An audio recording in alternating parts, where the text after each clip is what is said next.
neen dafa coono am ngeen jàmm naka tarax la réew mi rakam jeeg rukum jeeg jayi Baye Sonko ci fair play ok léegi Baye Sonko jot na nag man ak yow tamit ñu def passation de service nag de mani réew mépp def nañ passation de service ba mu des man ak yow sama dara ji doo ma ko jox mbaa nga yónnee ma ko ngir yàlla ak yonent bi nag ah Sonko am nga jàmm Baye Sonko naka tarax la réew mi passation de service jot na de noo ci fair play nag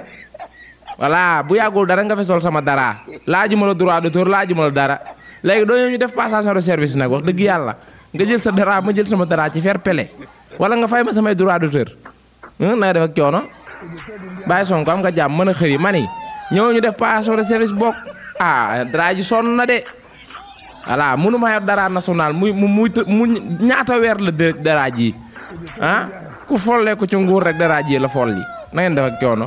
léegi doo ñu def passation de service nag yow man awma bu bees nga sol sa bu bees def sa discours yow ak Baye Sarr la Michel fayoo droit d'auteur defuñu passation de service wax dëgg yàlla ñooñu def passation de service nag lii du àdduna de parce que yow mal xëyam lii moom du àdduna de voilà passation de service gi na yaawaay dara yoo xamante ne fi mu ne nu ma neex laa koy sole xoolal gis nga nii da laa koy sole am ngeen jàmm mani xam nga ne boo ko soxlawul sax nga jox ma sama dara bu dee soxlawul man xam naa ne soxlawul waaye nga jox ma sama dara ñu def passation de service ci fair play man naa ne du ma ci waxaat nag Baye Sonko am nga jàmm passation de service bokk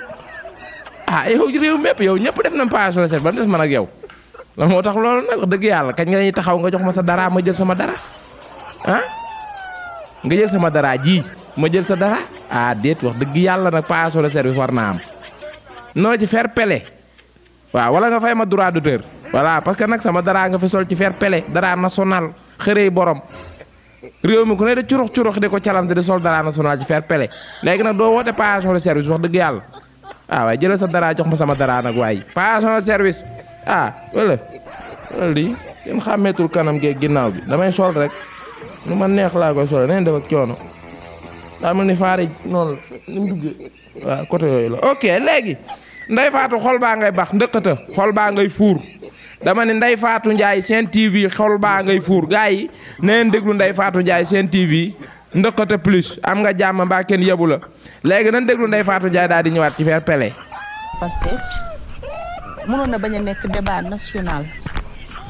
su fekkoon ne ba mu wootee waxu Pastef ak lu concerné fonctionnement wu parti Pastef wala jeunesse wu Pastef lutte bi ñu mënee ba yegg si fii yan perspective ñoom la ñu am kon je pense que kon kenn du ci réagir parce que aussitôt après son discours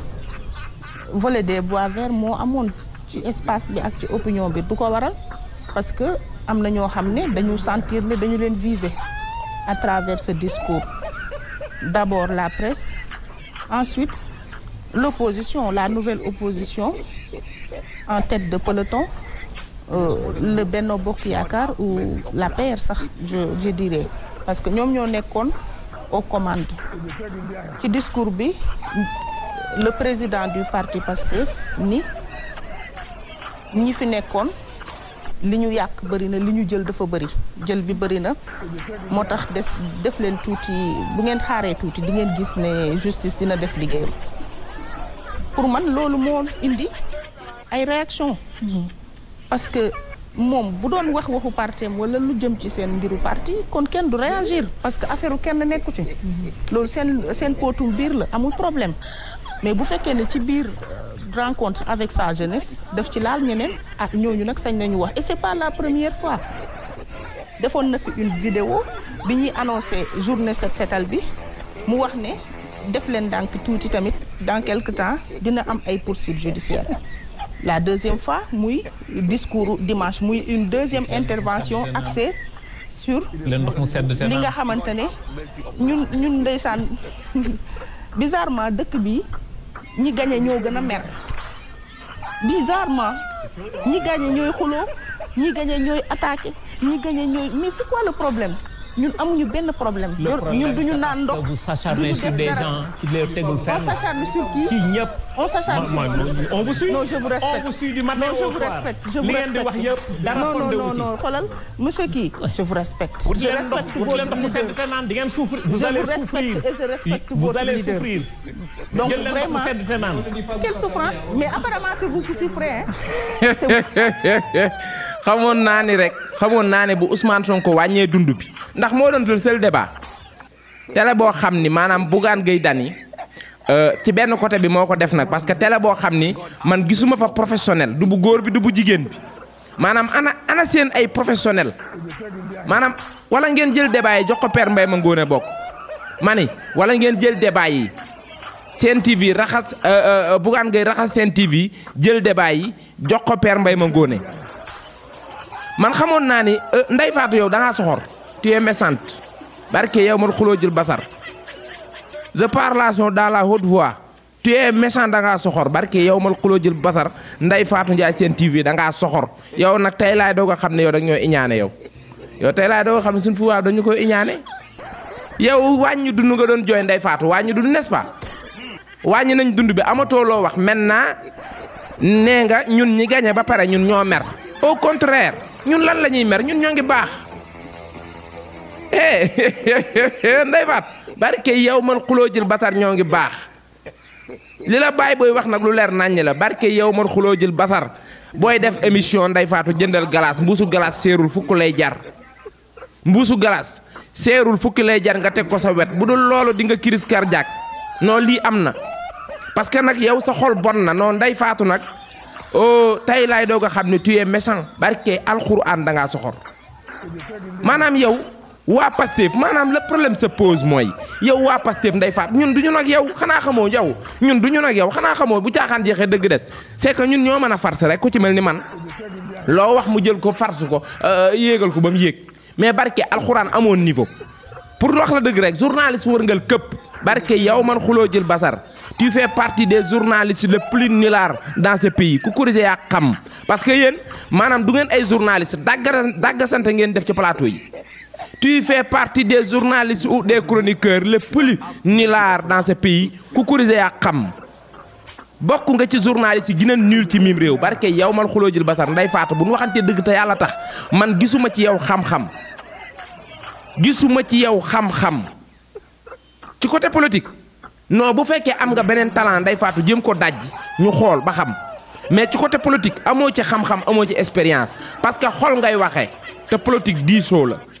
yow xol ngay waxee xol tu parles avec ton cœur ou ton foie ku ko gisee yaa xam te politique diisoo la politique ay échange la doomu aadama bu nekk am nga droit wax d'accord ma ci lii waaye di mer sa xol di fuur sa xol di bax ngay gën a ngande nag xol maanaam xol yaram yépp xol la yaram bi yépp xol la parce que xol biy fuur di bax di punkal di ngande boo waxee ñu naan ñoo ngi mer ñoo ngi tontu ñoo ngi nan la tontu ba Moussa Ndiaye kontaan sa pérégu juróomi téeméer bu ñu fontoo yow li la baay booy wax am na yow yaay mer pour l'instant ñun ñoo ngi baax barke yow man xuloo jël basar man fan yi nice fan yi saa yu ma xëyee damay ndékk waat añ ma ko suusal naan soow barke yow mal xuloo jël basar ñun ñi ngi baax de barke yow mal xiyaam ñun ñi ngi baax tout va bien non tout va bien xaw ma nag qu'est-ce qui ne va pas dans votre service là moi je ne sais pas dans votre service il y a quelque chose qui ne va pas c'est Sen TV là non vraiment il est en cours de formation lii moom leer na nañ parce que fi mu ne xam ngeen ni jeexal ngeen yéen maanaam amatul leen lu ngeen dawal ci télé bi te télé bu demee ba amatul lum dawal maanaam dina am problème mu fay salaire léegi da ngeen a bëgg a anticiper tëj gi maanaam ñu tëj fenn Sen TV ci fair play kenn du ko tëj dañ leen a bàyyi comme ça vous allez souffrir di fay salaire te du ngeen récolter dara du ngeen maanaam liggéeyu leen seen àdduna lépp da ngeen koy politique mais c'est ça la journalisme mais lii du mais yéen Ousmane Sonko li mu leen wax. c'est pur et net dëgg la dëgg du rombi nopp barke yow man xuloo jël basar du ngeen ay journaliste ay opposant ngeen waaye balaa maa dee ngeen toog ci télé bi di wax lu leen neex naan ay journal du ngeen journaliste vous êtes des opposants waaw du ay opposant ngeen laa lay wax nii réew mi du ma ne du ngeen ci jot de waaye des na at yu bari xanaa njëm koo dàkk 2445 ndem mën naa ne ci fair play nag yow waxoo xam-xam te loo wax ñu tontu la nga mer yow maanaam yow gone Pastef yi ñoo la gën a dégg wolof dàq la wax dàq la communication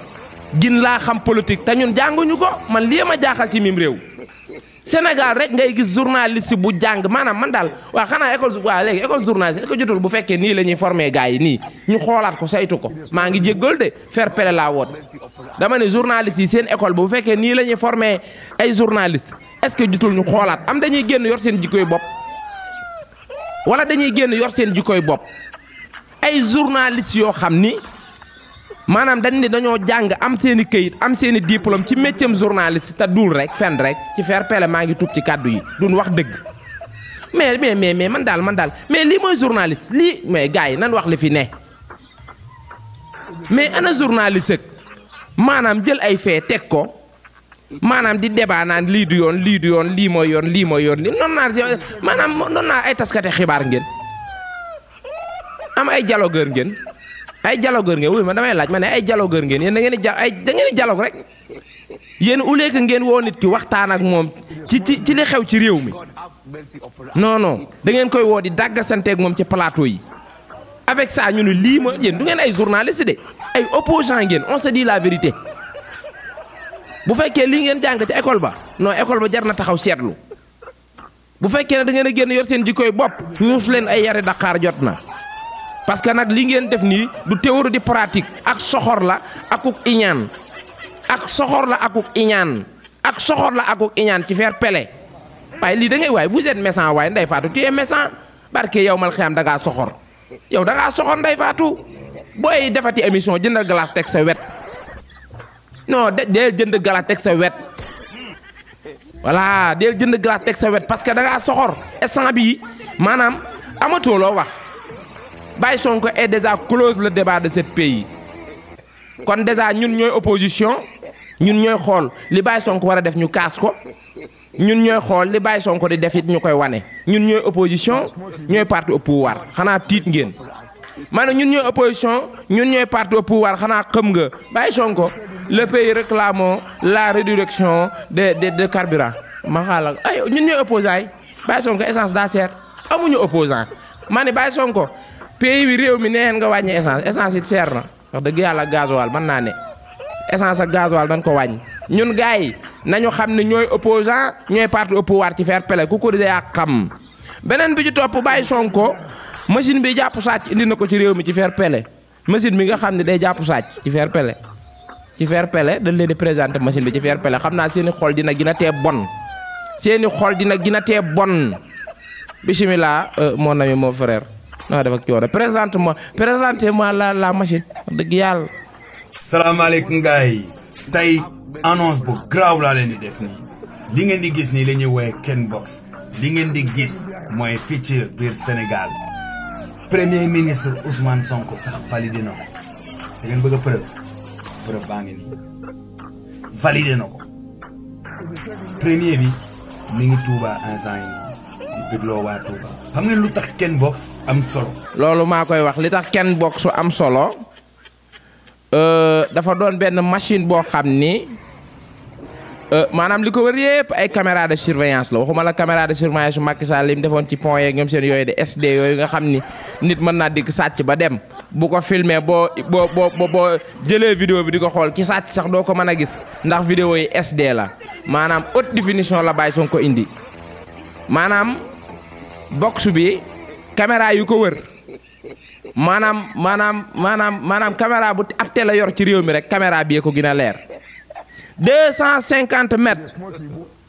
da koy localiser maanaam di ko gis di ko xool nii di ko contrôler ci fair play ci biir box bi day am salle de contrôle agence yi fa la ñuy toog maanaam di jàpp sàcc ci fair play ci réew mi sàcc ci réew mi ci fair play ay caméra de surveillance la. beneen bi topp nag Baye Sonko li ma lay conseillé mooy bu ko yóbbu Colobane de non Colobane moom ba fa yóbboo au lieu que appareil bi jàpp sàcc appareil bi la ñuy sàcc moo ko agent yi nekk ci biir appareil bi waa Colobane moom bu nu am ci fair play waa Colobane bu nu am lii maa la ko wax bis boo yóbboo appareil bi Colobane maanaam appareil bi ak agent yi nekk ci biir appareil bi la ñuy sàcc lii moom leer na ma nañ point ku ko disee yaa xam maa ngay dem. et de Père Ndiaye.